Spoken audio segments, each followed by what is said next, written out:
Vamos passar ao segundo orador da nossa ConceptCon, que é o Pedro Russo, já está aqui preparadíssimo. O Pedro é astrónomo, acho que posso dizer assim, de uma forma global. Trabalha na Universidade de Leiden, na Holanda, e é o responsável por um projeto europeu que é o Universe Awareness, portanto um projeto de comunicação e divulgação de ciência e educação. A sua alma mater está cá no Porto, licenciou-se na Universidade do Porto e fez o seu doutoramento no Max Planck e então está agora no Observatório de Leiden, à frente de vários projetos. Foi o responsável e coordenador mundial do Ano Internacional da Astronomia, que foi celebrado em 2009, e é com muito gosto que temos hoje aqui a falar um bocadinho de astronomia e astrologia. Será que é tudo a mesma coisa? Claro que é.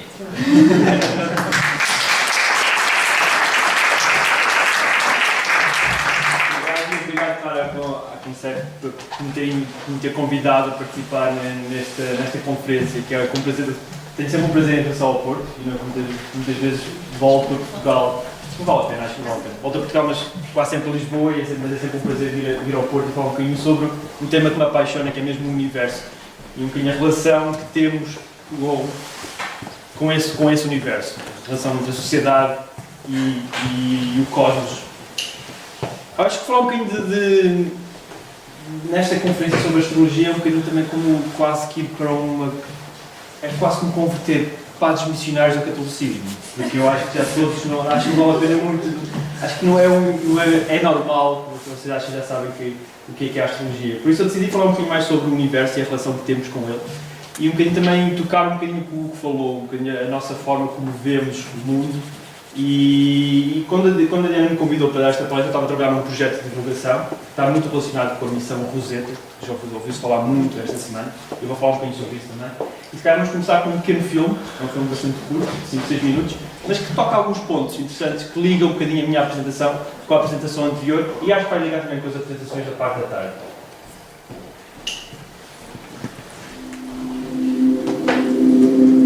Em inglês, mas acho que não.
We harnessed whole planets under gravity to chase down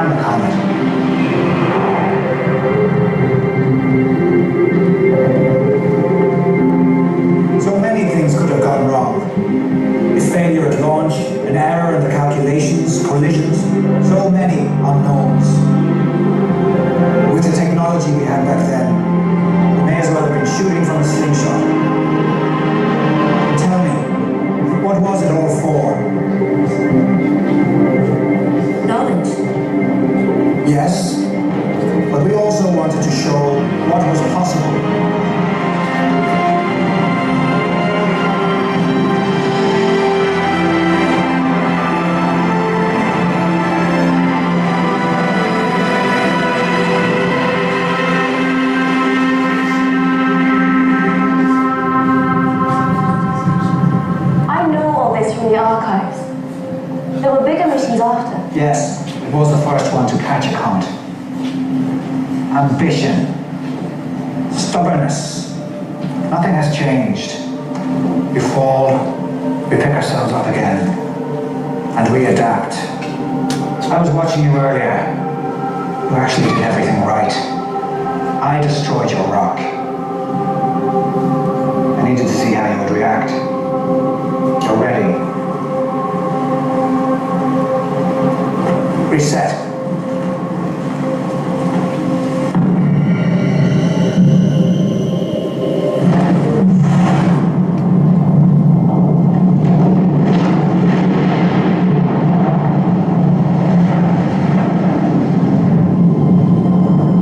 Nicely done. Let's begin.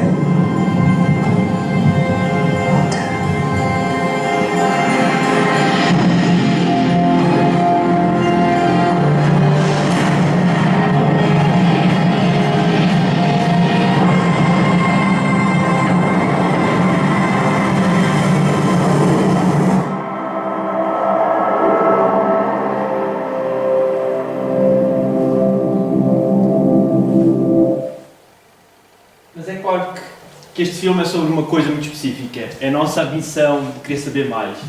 Mas o filme passa-se no futuro e tem uma parte muito interessante, que é esta ideia que temos que no futuro podemos controlar o nosso próprio futuro. Podemos controlar os mundos onde vivemos. E isto está muito enraizado à razão pela qual a astrologia é tão popular. Nos dá a ideia que vamos perceber um bocadinho mais o que vai ser o nosso futuro. Vamos perceber um bocadinho melhor como é que podemos controlar as nossas vidas. E, de certa forma, o estudo da astronomia também se relaciona muito com isso. Queremos saber qual é que vai ser o futuro do universo, qual é que vai ser a evolução deste universo. E, de certa forma, as duas, uma ciência e outra pseudociência, têm vindo estar juntas durante muitos séculos, e só há cerca de 400 anos é que se separaram. Desde então, claro que a separação tem sido imensa. O conhecimento que temos do universo hoje é completamente distinto. Nós vivemos num planeta que conhecemos relativamente bem, um planeta fantástico, é o nosso planeta, o planeta Terra, e que de certa forma é a partir deste mundo que conseguimos investigar todo o outro universo, o cosmos onde nós vivemos. Este é o planeta Terra. Agora vamos ver todo este vídeo é feito com dados reais. Agora vemos um bocadinho os satélites que nos ajudam na nossa comunicação, mas também nos ajudam muito a perceber o universo onde vivemos. Enviamos sondas para o espaço, enviamos satélites e telescópios espaciais para estudar. Vemos o nosso Sol e agora vamos fazer um zoom out em que vemos a órbita da Lua. Vamos, de certa forma, agora a ver, temos a órbita da Terra, a órbita de Vênus, a órbita de Mercúrio, etc. Vamos fazer um zoom, vamos sair do nosso sistema solar. E em breve o Sol vai ser apenas uma estrela, entre as muitas estrelas que nós conhecemos hoje na nossa galáxia. Aqui está o Sol, conseguimos ver algumas das constelações, que são importantes para a astrologia, mas quando saímos da nossa galáxia, essas constelações deixam de fazer sentido, porque apenas são representações na esfera celeste. E aqui é a nossa galáxia, que é apenas uma entre os milhões de galáxias que hoje nós conhecemos, sabemos as suas posições, sabemos a característica em todo o universo. A nossa galáxia é muito semelhante a esta galáxia. Nós, como vivemos dentro da galáxia, como as distâncias são realmente muito grandes no universo, ainda não conseguimos sair da nossa galáxia e tirar uma fotografia, mas sabemos que é uma galáxia parecida com esta. Todos os pontos que aqui vemos que estão a brilhar são estrelas.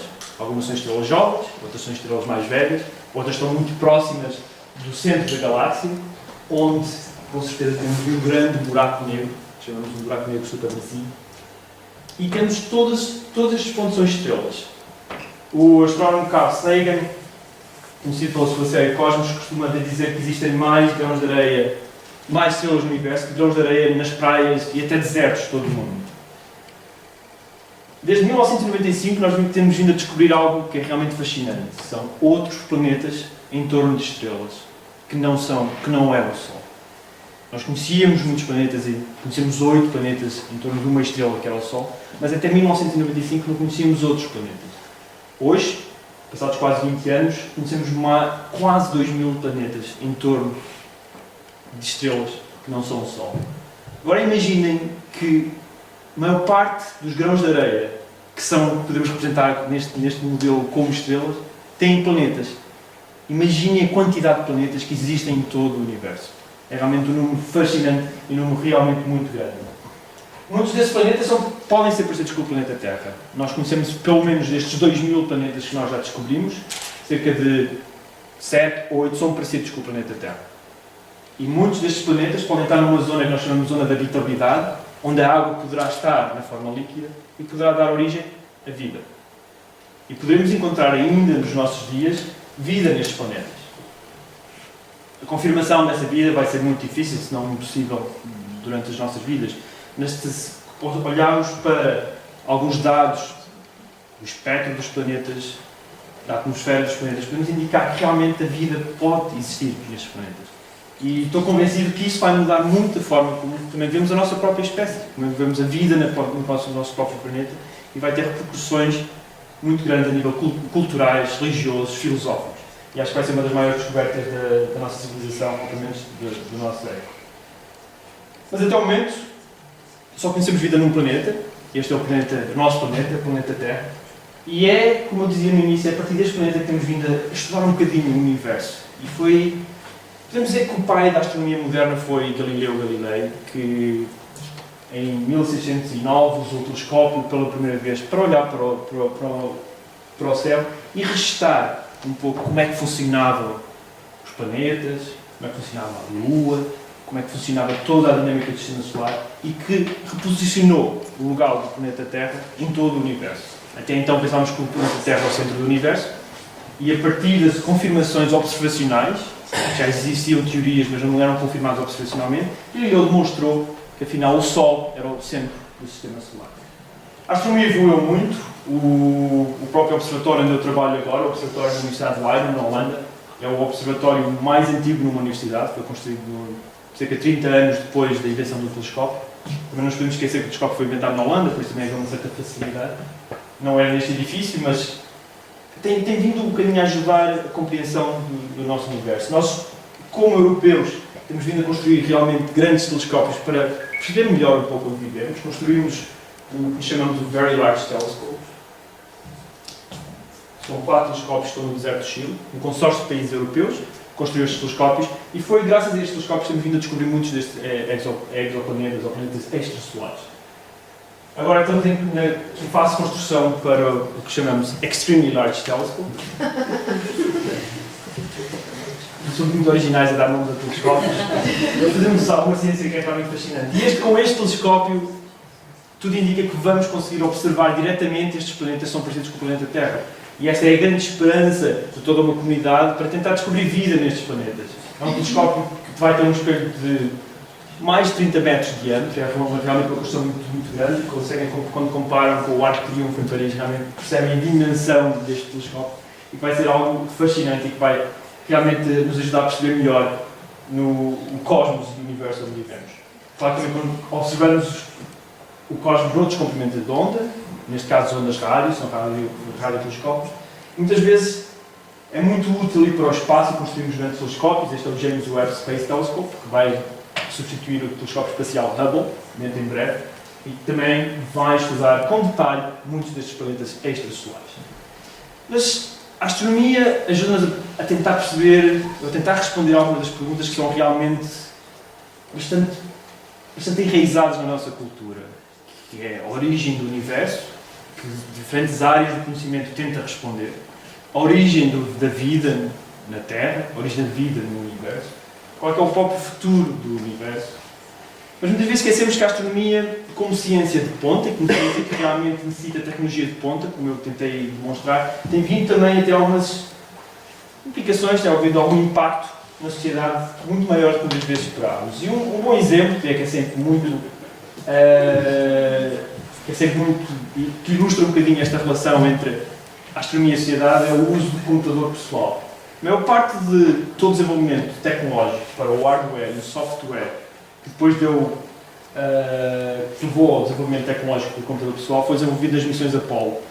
Houve uma necessidade muito grande de tratar um grande número de dados muito rapidamente, por causa da própria ida do homem à Lua, e a NASA desenvolveu muito toda a parte tecnológica de hardware, de computação e também de software. Ou seja, o software também um bocadinho mais simplificar o software. E é isso que depois deu origem, muito mais, algumas décadas mais tarde, ao computador pessoal. Outro bom exemplo são os satélites de navegação GPS. Hoje em dia todos nós recebemos sinal destes satélites, satélites GPS, e que deve-se à teoria da relatividade geral de Einstein, o seu funcionamento. Algo que Einstein desenvolveu para tentar compreender melhor o universo, hoje em dia usamos e temos nos nossos bolsos receptores dessa tecnologia e desse conhecimento que Einstein realmente desenvolveu. O outro exemplo, falavam um pouco das galáxias e nós astrónomos, quando estudamos estes grandes corpos, temos necessidade de visualizar estes dados e são realmente corpos bastante grandes e temos quantidade de dados é muito grande e temos vindo a desenvolver software que, neste caso, é um software para estudar o interior das galáxias que nós conseguimos observar e que depois, mais tarde, também tem sido a ser utilizado. Isto é uma parceria na Universidade de Harvard, nos Estados Unidos, em que depois também usamos o mesmo software para estudar um bocadinho como é que o nosso cérebro funciona e, por vezes, também para identificar tumores ou outras doenças a nível cerebral. E é o mesmo software, os mesmos algoritmos que têm sido usados. Um exemplo mais próximo da astronomia também, a astronomia viva de imagens, são as câmaras CCD, são as câmaras digitais. Nós, em astronomia, temos uma necessidade muito grande de captar imagens, principalmente recolher cada fotão que nos chega do universo. Então isso foi, graças um bocadinho ao desenvolvimento tecnológico que a astronomia necessitou, que depois mais tarde se desenvolveu a câmara digital e que agora todos nós, mais uma vez, temos nos nossos bolsos 1, 2, 3 câmaras digitais que estão um pouco em todo lado. Mas a astronomia também tem uma relação muito próxima com a sociedade. Eu acho que tem a ver um bocadinho o imaginário que a astronomia tem, das tais questões que nós tentamos responder, e que essa relação entre o homem, o universo, o homem e o céu começou há muitos anos atrás. Começou realmente uma das primeiras manifestações que nós conhecemos, manifestações da tentativa de compreensão do universo, da compreensão dos céus, da compreensão do cosmos onde vivemos, começou em Portugal. Quase podemos dizer que a astrologia também começou em Portugal. Estas são as antas alentejanas, que não só estão em Portugal, também há uma grande quantidade delas no sul espanhol, em que vários anos de estudo destas antas mostraram que o alinhamento delas em toda a região alentejana, o alinhamento destas antas está relacionado com o nascer e o pôr do sol das mesmas. Ou seja, quando foram construídas, realmente, quem as construiu, os povos que ali viviam, realmente conseguiram perceber, conseguiam estudar com detalhe qual é que era o tempo de nascer do Sol, quando o Sol se punha, a sua orientação, mas também com algumas das estrelas mais brilhantes do céu naquela altura. E isso realmente bastante interessante. Há cerca de 7.000 anos atrás, mais uma vez em território português, é uma zona chamada Pala Pinta, em Alijó, e um grupo de trabalho com astrónomos e arqueólogos da Universidade de Coimbra conseguiu decifrar algumas pinturas nesta Paula Pinta e que se conseguiu decifrar que isto estava relacionado com um cometa que foi visível naquela altura. Pelos vistos, é a teoria aceita neste momento, a pintura ainda existe e este grupo de arqueólogos e astrónomos da Universidade de Coimbra conseguiram, de certa forma, ligar as duas coisas, que havia uma tentativa de representação de um cometa nesta Paula Pinta. Ou seja, passados quase 7.000 anos, passamos de uma representação bastante simplista de um cometa até à humanidade, neste caso liderada pelos europeus, em aterrar com uma sonda num cometa. Levou 7.000 anos até isso acontecer. E acho que se vocês acompanharam a epopeia da Rosetta da Philae nos últimos dias, tem sido algo fascinante. Desde a chegada da sonda Rosetta ao cometa, temos vindo a estudar com detalhe este objeto realmente bastante interessante e bastante curioso, que quase ninguém esperava que tivesse esta forma, quase ninguém esperava que tivesse estas características. Realmente vamos perceber muito melhor estes cometas. Este é um corpo que tem cerca de 4 km de comprimento e tem um pouco menos a nível de largura, e é praticamente constituído por gelo e poeira. E esta poeira é muito parecida com a matéria que deu origem ao Sistema Solar. Ou seja, a matéria que deu origem aos planetas que temos no Sistema Solar é muito parecida com a matéria destes cometas. Nós sabemos que são quase estes fragmentos que foram deixados da formação do Sistema Solar, e é por isso que é interessante estudá-los. Tudo indica que a água que veio para o planeta Terra, e algumas das moléculas orgânicas que vieram para o planeta Terra, vieram de cometas muito parecidos com estes. É que astrónomos decidiram: temos que ir a um cometa, temos que estudar com detalhe este cometa. A passada quarta-feira houve uma aterrissagem bastante atribulada da sonda. Aqui vemos um dos pés da sonda que conseguiu aterrar um bocadinho desengonçada no cometa, e começou imediatamente a fazer ciência. E esta é uma fotografia da superfície do cometa, a primeira vez que foi feita, e é realmente um facto bastante interessante. A astronomia tem esta ligação muito próxima com várias áreas. Tem uma ligação muito próxima com a ciência, com o desenvolvimento tecnológico industrial, já falámos um bocadinho de toda a parte tecnológica, desenvolver grandes telescópios, desenvolvimento de software, etc. É claro, com ciência e investigação, a produção de moléculas orgânicas complexas no universo, a biologia, a própria origem da vida, a parte da matemática, como o Tinha falou, mas também muito da cultura e sociedade. A relação com a história, nós realmente somos quase historiadores, nós observamos o passado, e há uma ligação muito própria à antropologia, ao estudo das civilizações, da forma da cosmogonia, da cosmologia que a própria civilização tinha, e é uma ciência que realmente consegue cativar muitos jovens para a ciência e tecnologia. Temos vindo a usar isso como uma ferramenta de cativar jovens para a ciência e tecnologia, mas não só. Acho que também, quando vemos o planeta Terra do espaço, dá-nos uma ideia completamente diferente, uma perspectiva completamente diferente do mundo onde vivemos. E isso tem, como ferramenta de comunicação, uma ferramenta muito forte. E como ferramenta de educação também é bastante forte, que nos pode dar a ideia de ser a dia global.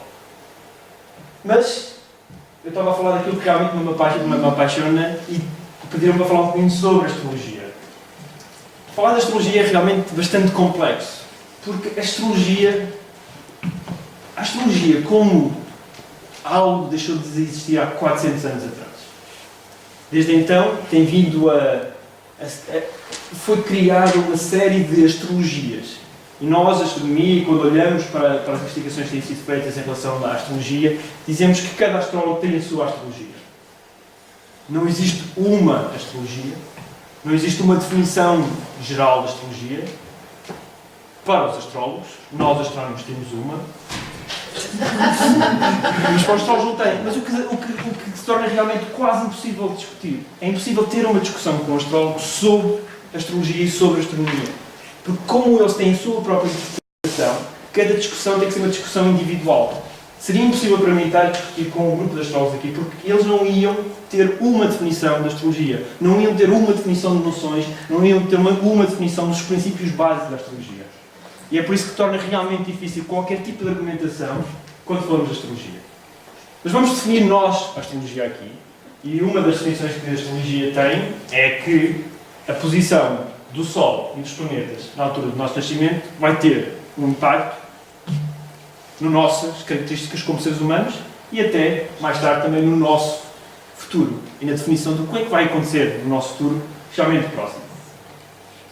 Esta é uma definição muito básica, mas podemos aceitar, pelo menos olhar para isto desta forma, e que tem imediatamente um problema. Porque a astrologia, como eu disse, acabou há 400 anos atrás. E como é que nós definimos o nosso signo, do nosso horóscopo? Basicamente é uma coisa muito simples, é a posição, a relação entre a Terra, nesse determinado dia, a posição do Sol, quando projeta na esfera celeste, vai projetar numa determinada constelação. Que há 400 anos atrás projetaram uma constelação bastante específica. Que eu já nem sei de cor como é que são. Mas pronto, eu sei que sou supostamente virgem. Seria que no dia, quando nasci em setembro, o Sol estaria na constelação virgem. E aí definimos todo o nosso signo astrológico. E temos outra representação. Mas há um problema. Este senhor apareceu. Este senhor é chamado o Senhor Ofiuco, que é uma constelação que está muito próxima com as outras constelações que vemos dos signos astrológicos. Está mesmo muito próxima. E que, devido ao movimento, que é um movimento de precessão da Terra, que a Terra não é uma esfera, podemos considerar uma esfera, mas não gira sobre si própria, completamente vertical. Está um pouco inclinada e faz como que fosse aquele movimento do peão que vocês veem. E esse movimento demora muitos anos, são cerca de 60 mil anos, mas que faz com que a posição relativa à esfera celeste altere. E faz com que a forma como vemos Terra, Sol, constelações, também se altere. E então o Sol deixou de passar apenas por estas constelações e começou também a passar por esta constelação, a constelação do Ofiuco. Ou seja, alguém terá o signo do Ofiuco. Porque alguém, num determinado dia do ano, vai ter esta constelação projetada entre si e o Sol. O outro grande problema é sobre o que é que estes planetas poderiam exercer, qual seria realmente a força que poderiam exercer sobre nós estes planetas. Nós, claro que sabemos que alguns corpos celestes têm um certo impacto no planeta Terra, toda a gente conhece as marés, e isso realmente é devido à Lua e à própria relação entre a Terra e a Lua. Mas nós, em ciência, e mais uma vez, estamos a partir do princípio que temos que assumir alguma teoria básica para ter esta discussão. Em ciência só conhecemos 4 forças fundamentais. 2 delas estão relacionadas com o modelo atómico, o modelo núcleo que conhecemos, que não vale a pena entrar em detalhe entre elas, mas que realmente têm um alcance muito pequeno, quase a nível do núcleo de um átomo. Ou seja, não têm um alcance muito maior que o núcleo do átomo, por isso não têm um efeito a grandes distâncias. E as outras que temos é a força da gravidade e a força eletromagnética, mas que ambas não atuam individualmente em células ou átomos individualizados. Atuam num conjunto global, num conjunto total. E por isso sabemos que, à partida, qualquer destas forças quer a gravidade, quer a eletromagnética, não vai ter influência num indivíduo específico naquele dia. Vai ter influência em todos os indivíduos específicos naquele dia. Por isso, à partida, as forças fundamentais também não têm qualquer impacto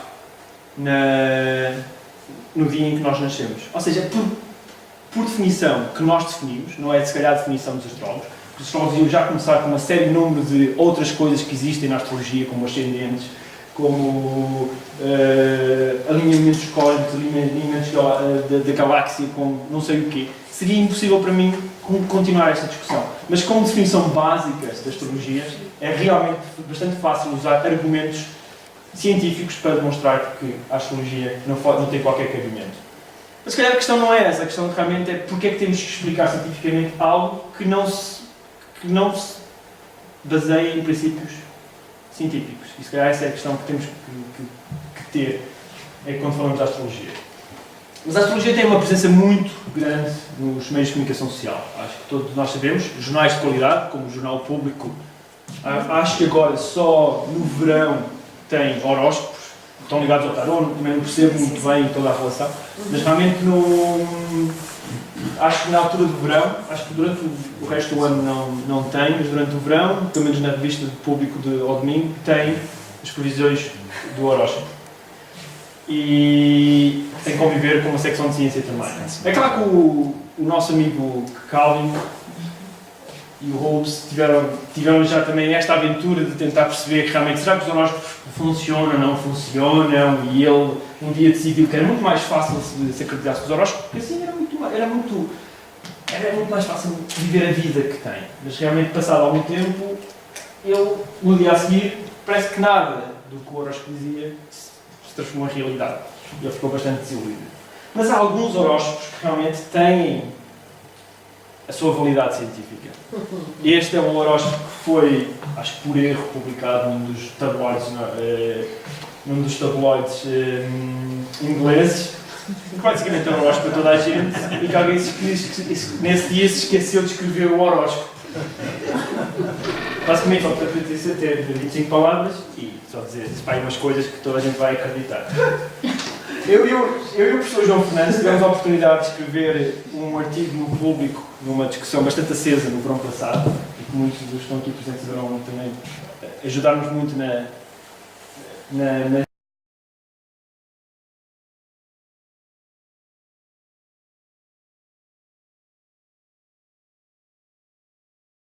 pelo menos na década de 80, os dados que existiam indicavam milhões de dólares anualmente como modelo de negócio nos Estados Unidos e estimativa de mais de $1.000 milhões globalmente. Eu acho que este número é muito maior hoje em dia.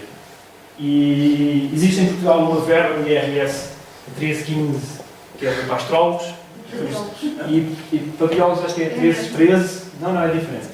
E há 1316 que é para psicólogos. Essas duas estão relacionadas com o processo. Eu telefonei para a entidade tributária portuguesa, para a Direção-Geral, a tentar saber qual é que é o volume de negócio associado a esta verba, mas eles não souberam dizer, infelizmente. Não encontrei informação disponível nas estatísticas do Ministério das Finanças sobre qual é a contribuição desta verba, mas seria um projeto interessante fazer, se cá temos que ir mesmo ao Ministério bater à porta e saber qual é o modelo, qual é que é o volume de negócio associado à carreira de astrólogo em Portugal. Sim, mas depois são obrigados a passar recibo. Até na página da Associação Portuguesa de Astrologia diz que eles têm que passar recibo. Na discussão que tivemos, e isto é algo que realmente me preocupa mais, porque acreditar na astrologia, para mim, passa a ser uma crença. É como ter uma religião ou não ter uma religião. Ou se acredita ou se não acredita. Mas o que realmente é assustador, e veio um pouco nos efeitos que teve um bocadinho o artigo que nós publicámos, o Dr. Nuno Bantunes publicou uma carta, na altura desta discussão no Público, e ele diz que, como médico, sou testemunha muitas vezes impotente das consequências trágicas desta conivência com a astrologia. Realmente a astrologia pode ter um impacto bastante negativo até na saúde das pessoas. Quando nós sabemos que 13% da população, ou até mais de 13% da população francesa, consulta astrólogos e toma decisões com base nessas consultas, pode realmente ter um impacto negativo na sua saúde. Podem deixar de consultar, por exemplo, um médico ou alguém que os possa ajudar em algo que realmente é profundo e pode ter um impacto na vida deles. E os médicos realmente também sentem isso. E eu acho que aí é que o problema se torna muito mais real e que realmente nós temos que tomar uma posição e temos que tomar algumas ações para minimizar este efeito prejudicial que a astrologia tem na nossa sociedade. Curiosamente, e quase para acabar, vai-se fazer o primeiro simpósio brasileiro de astrologia em Lisboa em março. Acho que todos devíamos ir. Acho que temos que aprender. Eu não pago. Não sei se é gratuito, como esta nossa conferência. Mas vai ter uma abertura solene bastante interessante na Sociedade de Geografia de Lisboa. A abertura da solene vai ser no dia 20 de março, no Salgado, às 17h30, na Sociedade de Geografia de Lisboa. Acho que o nosso amigo e muito querido Pedro Nunes, em 1541, matemático, astrónomo e geógrafo, acho que não ia gostar muito que isto acontecesse, que esta abertura se realizasse na Sociedade de Geografia de Lisboa. Sim. Quando ele diz que a astronomia, a ciência que ocupa o curso dos artes da nossa profissão, que não da crendice vã e já quase rejeitada, século XVI, já quase rejeitada, que emite juízo sobre a vida e a fortuna. Mas o que é que podemos fazer? O que é que realmente podemos fazer? E eu acho que aí voltamos um bocadinho a como acabámos a discussão. Eu acho que a educação, pensamento ético, pensamento crítico, mostrar que o conhecimento é importante, mas a forma como usamos o conhecimento e a forma como questionamos as coisas é realmente bastante importante. Eu acho que é importante começarmos com os mais jovens, na educação a nível universitário é sem dúvida essencial, mas realmente começarmos com os mais jovens, com os professores do ensino básico, realmente podemos ter um impacto muito maior nas gerações vindouras e realmente tentar que estas pseudociências como a astrologia deixem de existir completamente, como o Pedro Nunes muito desejaria no século XVI, na nossa sociedade. Obrigado.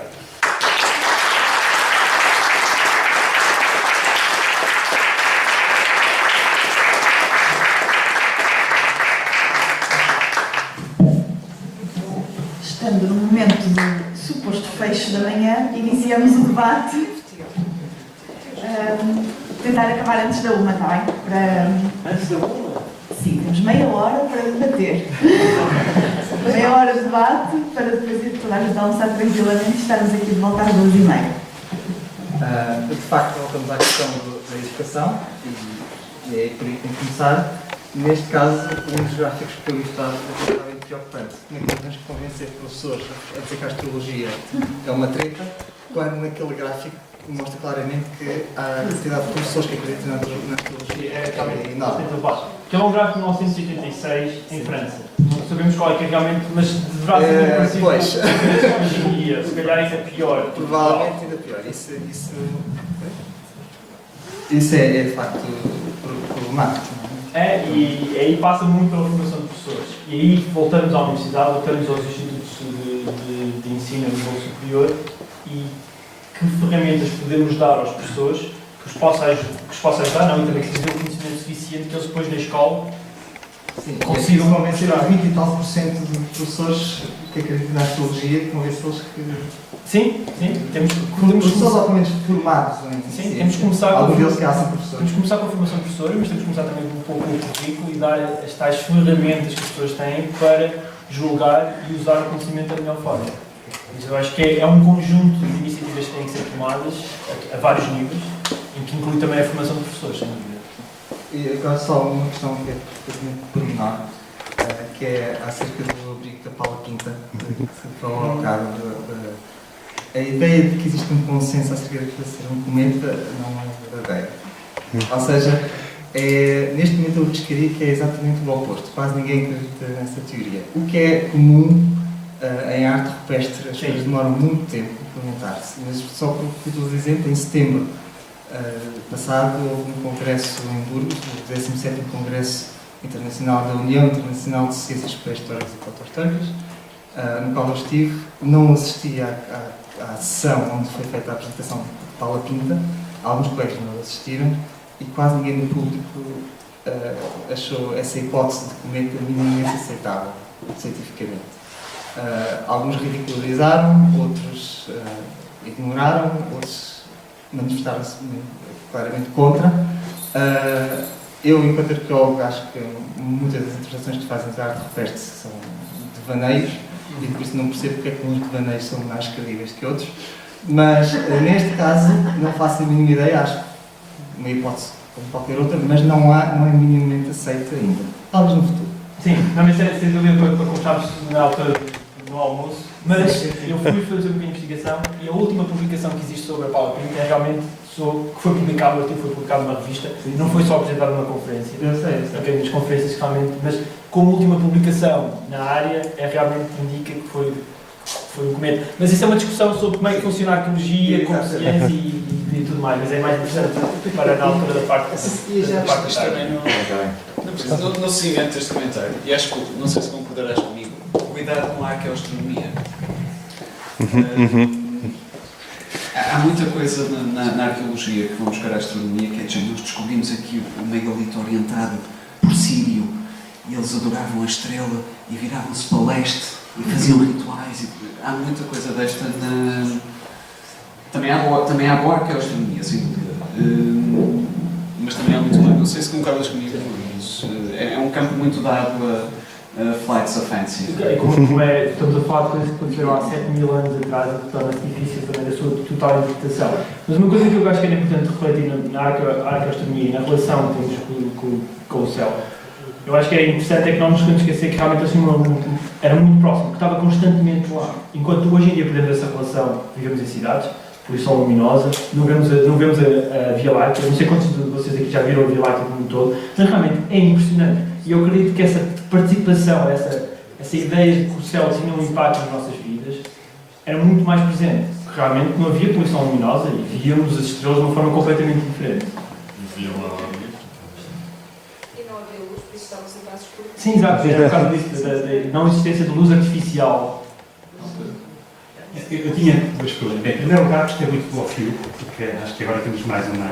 Quando alguém for muito irritante, a pessoa pode sentir. Mas Uma pergunta em relação à primeira parte, que é, eu parei um bocado de acompanhar a questão dos planetas, quando começaram a aparecer muitos, e na altura, aquilo que eu entendi, o pouco que entendi, era que aquilo que estávamos a tratar era essencialmente questões gravitacionais e alterações devidas a influências gravitacionais.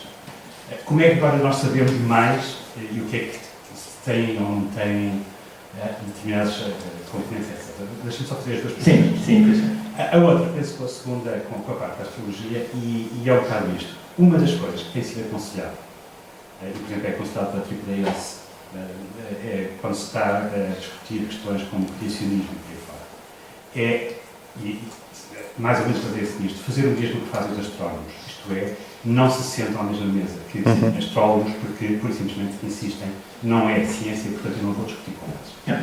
E eu gostava do teu comentário em relação a isto. Isto é uma atitude aconselhável, tem dado resultados, como é que...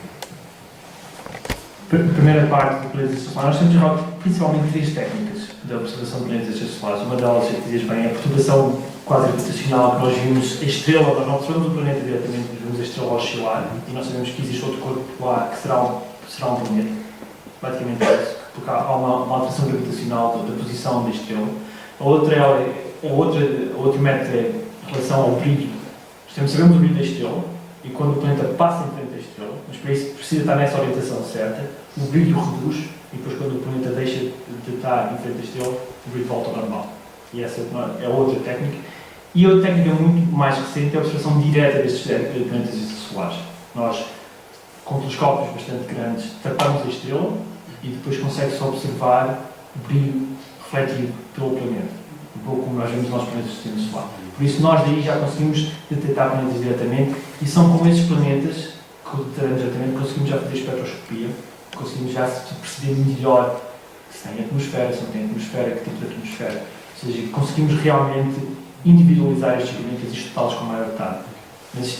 E essa vai ser, com estes grandes telescópios, vamos fazer isso com muito mais precisão, e então perceber exatamente qual é o tipo de atmosfera que estes planetas têm. E um pouco, na segunda questão, acho que também tem a ver um pouco aquilo que eu disse. Eu acho que é muito difícil ter essa discussão com o astrólogo, porque não existe uma definição que sirva de base para uma discussão que possa ser mesmo enriquecedora para ambas as partes. Então torna-se quase difícil de ter essa discussão. Recentemente, fugindo um bocadinho às recomendações da AAAS, o Bill Nye, que neste momento é o presidente da Planetary Society, teve uma discussão bastante acesa com o senhor do criacionismo, como é que ele se chama? Ken Ham. Isso todo o modelo de discussão foi muito bem estudado.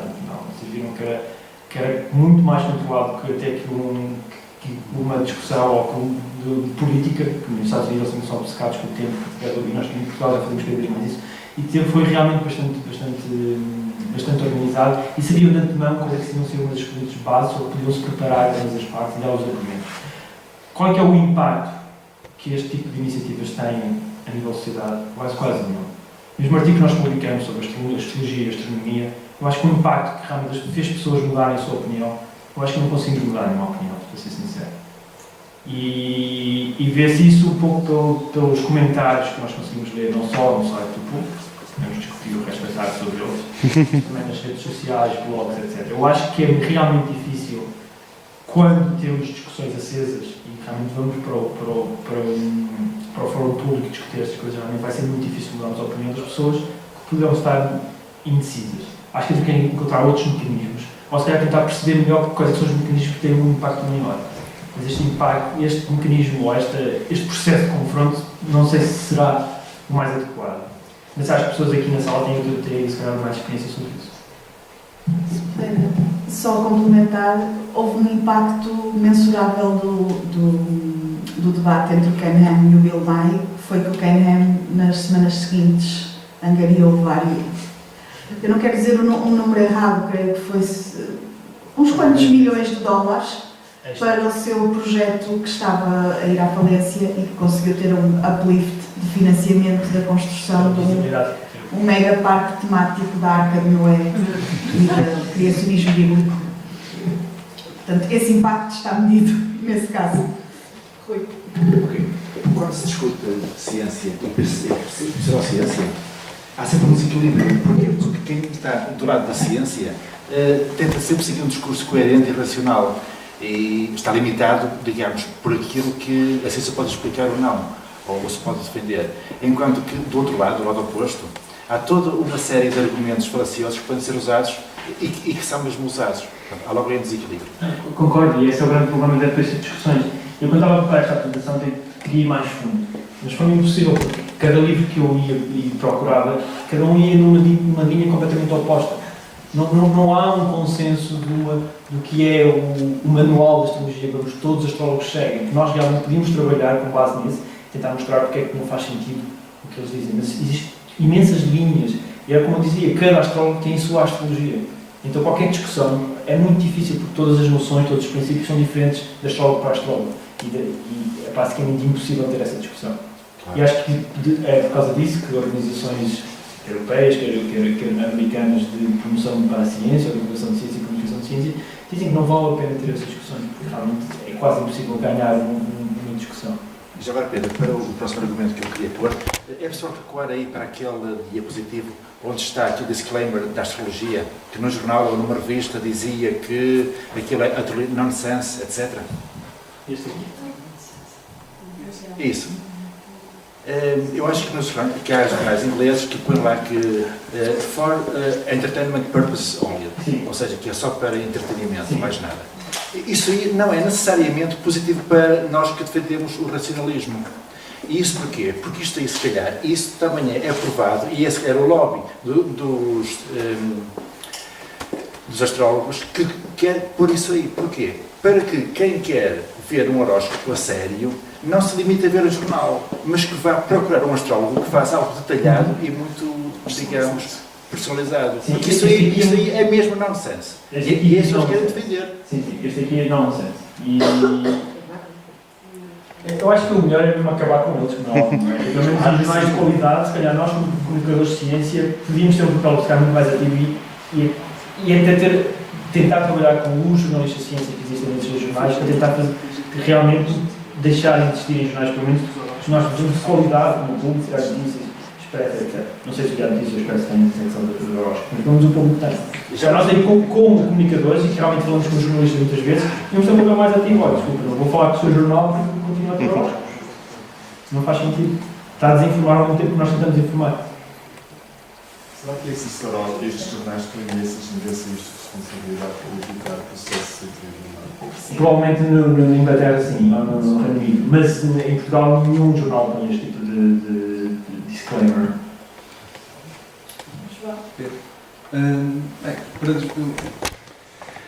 Eu não sabia o que é que o Pedro, nem os oradores, só sabia do tema, não sabia não sabia o que é que vinham cá falar, não sabia concretamente o conteúdo das palestras. Nós convidámos-nos, lançámos um tema e depois deixámos à vontade para vocês trabalharem. Gostaria de ter visto cá mais, mas pronto, eu sei puxar a minha sardinha, como desmistificar, como fazer debunking da astrologia. Para quem não está a parar, há várias maneiras de desmontar a astrologia. Uma delas é colocar um horóscopo junto às pessoas, todos os horóscopos, o conteúdo é igual, muda o mês e o signo, as pessoas vão ver e vão se identificar com aquilo. Porque normalmente o que está escrito é tudo muito generalista, e as pessoas identificam-se com aquilo e dizem, a pessoa deste signo é paciente, muito ligada à família,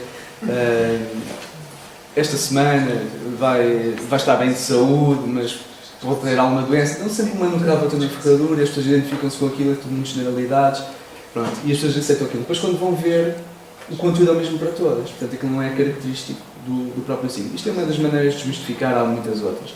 Depois a outra questão lançada, de qualquer maneira, gostei muito da apresentação, atenção, aliás, superou as minhas expectativas, para além de não ter tocado apenas num ponto que eu gostava que tivesse sido tocado, mas pronto, superou as minhas expectativas e ainda bem e agradeço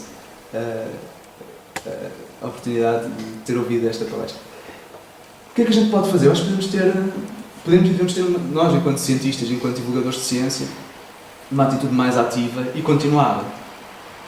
Eu não sei se o artigo, e o li, que publicaste para refutar a astrologia, se teve impacto ou não consigo dizer objetivamente.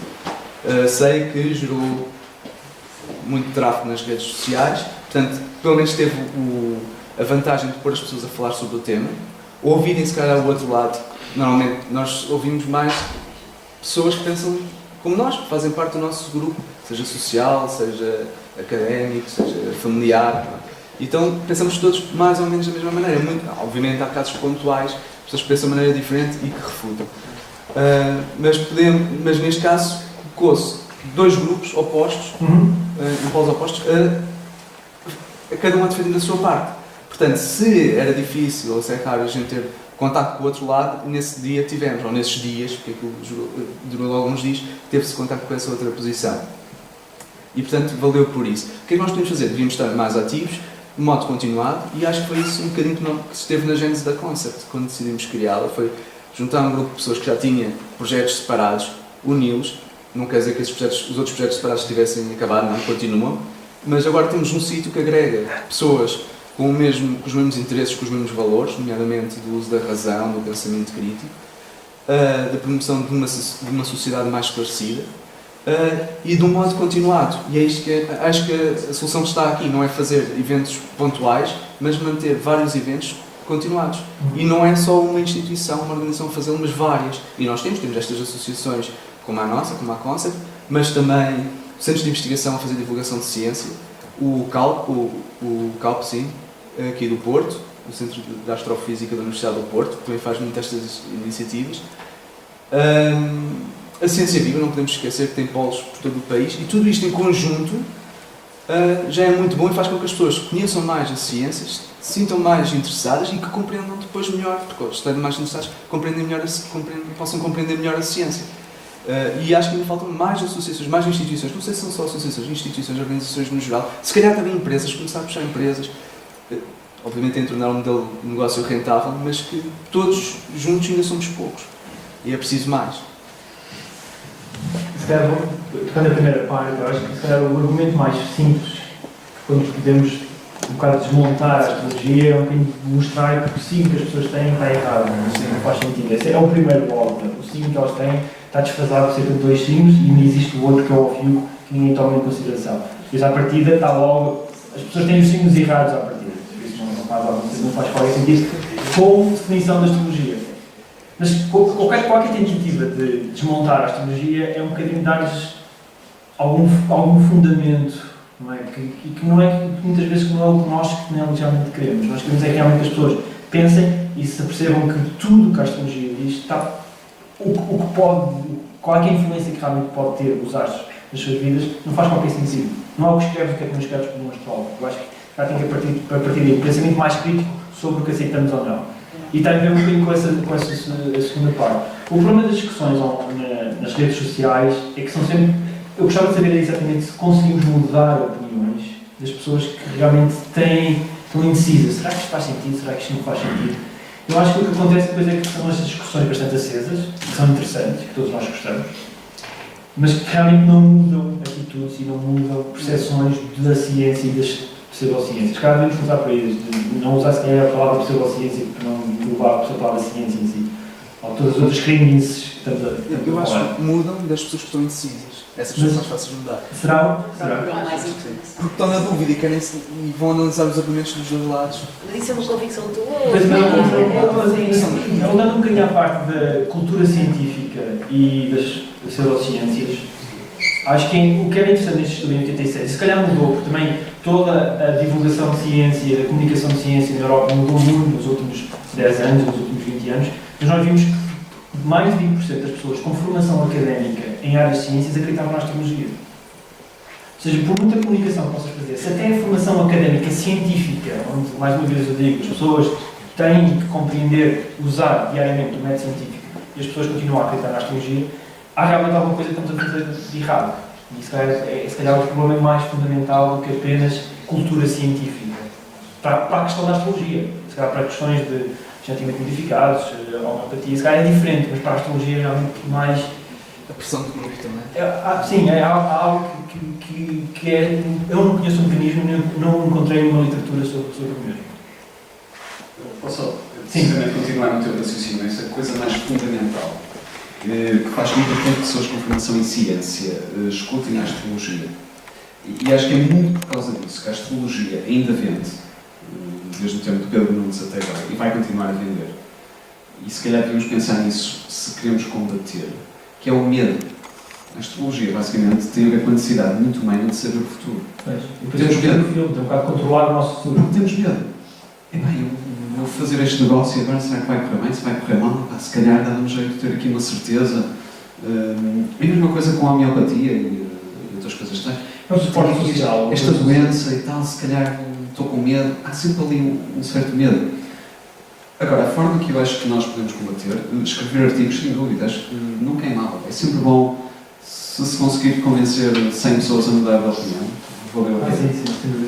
Mas, acima de tudo, eu acho que a grande força da ciência é apelar a outra coisa muito fundamental na psique humana. O medo está lá. É uma coisa fundamental da psique humana e vai ser muito difícil combater. Mas a outra coisa é o deslumbramento. E aí é que a ciência joga. Sabes como é que se combate a astrologia?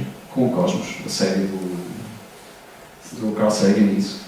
Pôr pessoas a olhar a ver Saturno... Sim, passas em vez de telenovela, mas passas no canal 2, às 10 da noite, vamos ser nós que vamos estar a ver o Cosmos. Mas a grande força da ciência é que apela e esse sentido de deslumbramento que nós temos quando olhamos à nossa volta. Quando o ser humano olha à volta, tens medo, tudo é certo e seguro. 2, isto é fascinante. E se calhar as estratégias de combater a pseudociências, assim, a astrologia e outras tais, passa muito por aí, por esse apelo ao deslumbramento. Outra coisa só rapidamente também, não sei se viste, acho que foi mês passado, que eu chamaria uma soft astrologia, que isto foi divulgado nos meios de comunicação social, que foi um estudo qualquer, publicado numa revista científica, que era as pessoas que nascem no inverno são mais simpáticas, ou qualquer coisa assim deste género. Alguém se deu ao trabalho de ir, portanto, psicólogos, que foram ver características psicológicas das pessoas e comparar com a altura do ano e fazer associações estatísticas. E esta coisa passou num jornal científico. Mas há de ser diferente no hemisfério norte e no hemisfério sul. Pois, eles falavam disso. Não, eles falavam disso. Não, eles foram isso. Aquilo foi muito giro, porque eles, de facto, era qualquer coisa do género, e obviamente os mídias adoraram isto. As pessoas no verão são mais ansiosas e as no inverno são mais... nascidas no inverno são mais simpáticas. O que me leva a crer que se calhar o autor tinha nascido no inverno. Mas portanto, isto às vezes passa, e é uma espécie de astrologia pintada com verniz científico. Sim. E é preciso ter algum cuidado. Também. Claro, sem dúvida.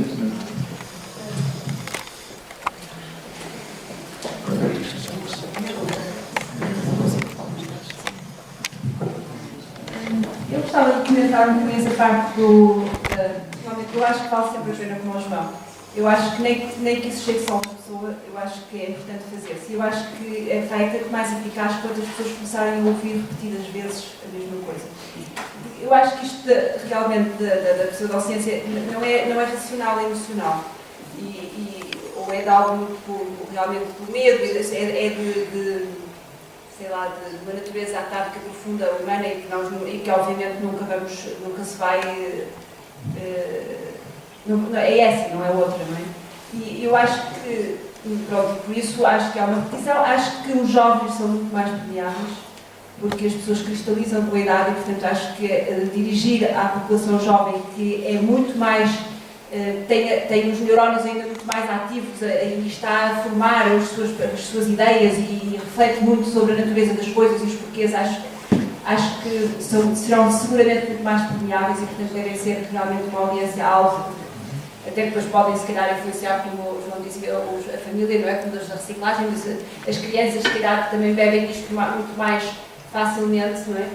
E, portanto, acho que essas deviam ser as populações-alvo e é a repetição. E depois, se calhar, também, quer dizer, se as pessoas virem sei lá, um ator que adoram ou não sei o que, com uma determinada opinião de uma forma ou de outra, isso também, se calhar, influencia mais, não sei. Mas eu fiquei muito curiosa com a história dos planetas e dos planetas com potencial de habitabilidade, não é? E realmente descobrir vida noutros planetas, acho que era uma coisa extraordinária e estudar essas formas de vida. E eu gostava de perceber como é que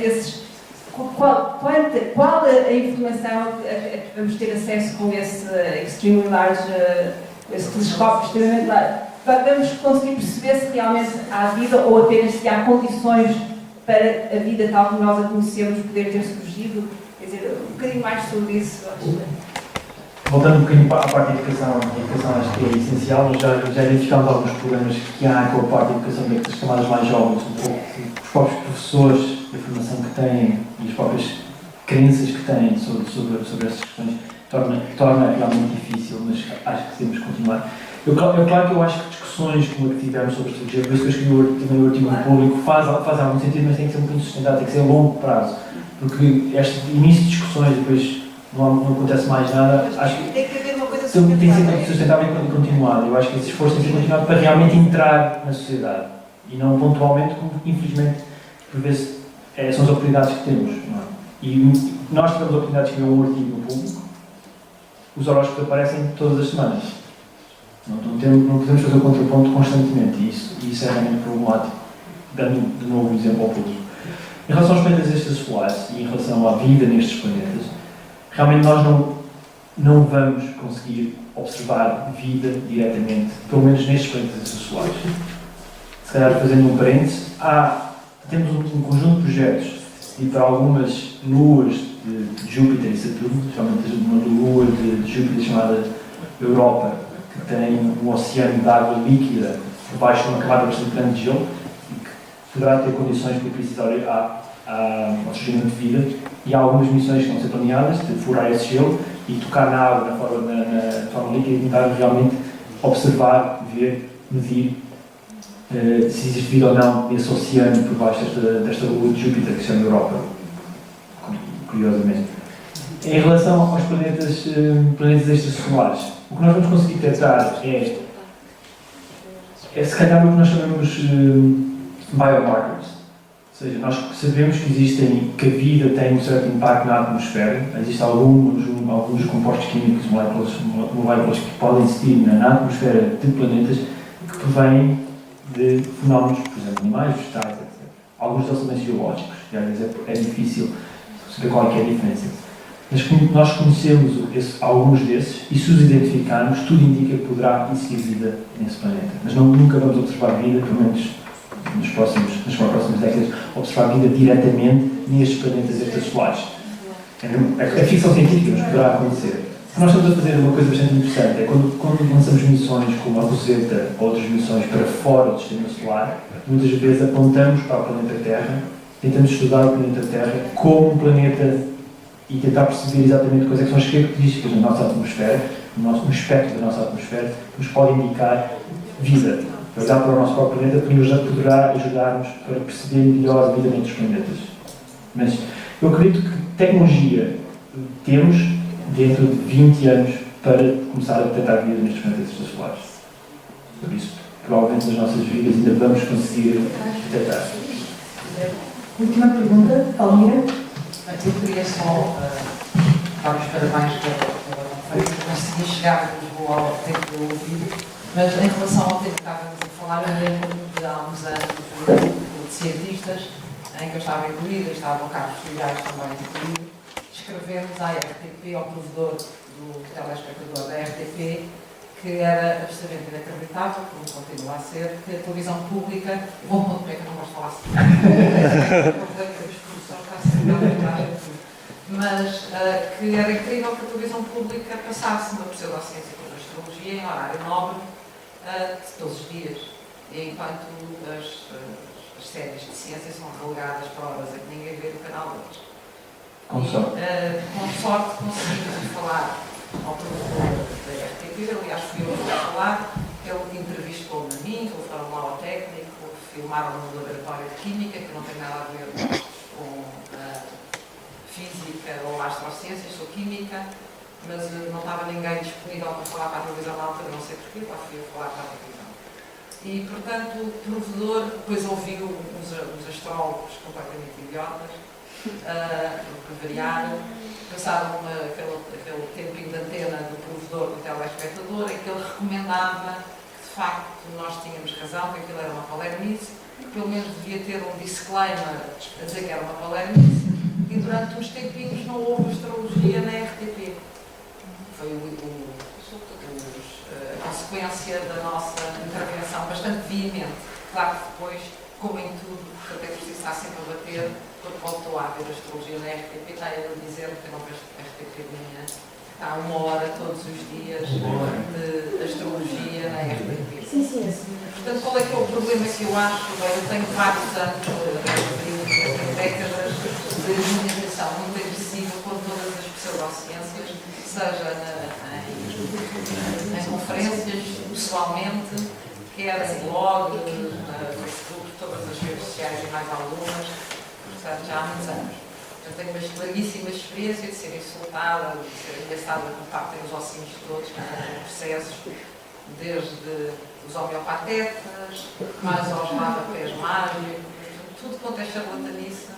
Houve uma altura, quando tinha tempo, entretinha-me a desmontar e, portanto, já fui ameaçada por todos. Acho que não falta nenhum. Mas o problema que eu acho, e que acho que nós precisávamos de mais ativamente fazê-lo, é que eles procuram respeitabilidade. Procuram respeitabilidade de variedíssimas maneiras e uma delas é a respeitabilidade que advém da repetição constante nos mídias, enquanto nós falamos de vez em quando e lá estão aqueles chatos a falar. Portanto, eles estão sempre ali a martelar devagarinho. Portanto, é um programa aqui, é uma coisa ali, é uma coisa aqui, outro sítio, e depois a outra questão que é extremamente importante, que aliás foi o que eu acabei de escolher para tema da minha palestra sobre as homeopatetices. Eu peço desculpa, tenho uma grande dificuldade em dizer homeopatia, que é o facto de haver legislação.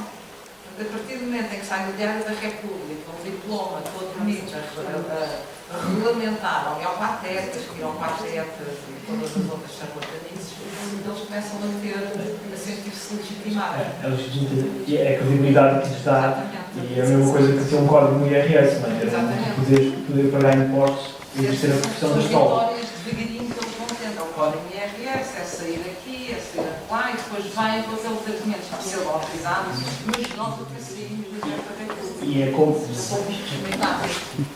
como ter as aberturas nas sociedades de Rio de Lisboa, a verdade é essa. Eu tenho uma nova técnica.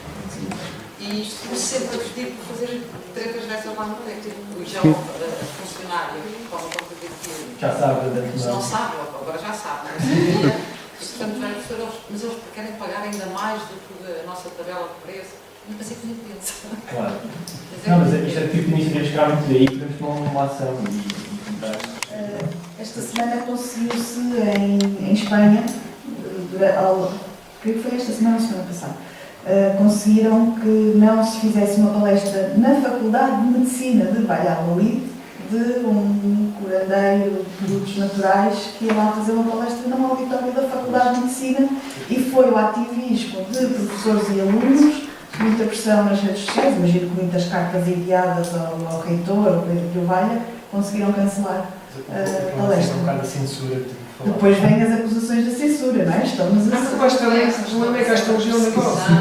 E o que vocês estão a fazer não é um negócio. Não. Por isso, uma grande motivação de vida é um negócio. E então é a vida deles, percebe? Agora, uma pessoa que a part-time, 1 hora por dia, está a tentar desmistificar, não tem motivação para continuar. Depois tem os próprios projetos pessoais e não tem motivação para continuar a desmistificar estas situações. Mas agora, transformar isto num negócio era aliar uma marca que quisesse pagar a desmistificação de coisas. Não é transformar isto num modelo de negócio. A única maneira era alguém que realmente não é a atividade deles de negócio desmistificar, mas que quisesse estar aliado ao facto de desmistificar. Eu acho que isso sim era uma maneira de... Isso existe a nível internacional, não é? Tens a Randy Foundation, criada pelo sim, Randy. Tens, agora em Inglaterra foi criada este ano a Good Thinking Society, e que foi criada pelo Simon Singh, e que está a trabalhar, é uma organização cética, que está a trabalhar em campanhas de desmistificação dos mais variados temas. Creio que agora estão focados na questão dos videntes e fizeram até um guia para as pessoas que se quiserem ir assistir a lá faz muitos espetáculos dos videntes, não é? Para grandes plateias e fazem leituras em conjunto e tal. E então eles estão a produzir um pequeno manual para um cético ir assistir e estar atento a todos os pormenores do que se passa. Mas eu acho que os cientistas são muito bonzinhos, os pais estão sempre preocupados com a ética. Dizem-nos o contrário. Eles são muito bonzinhos, mas já sou eu que sou os copiados.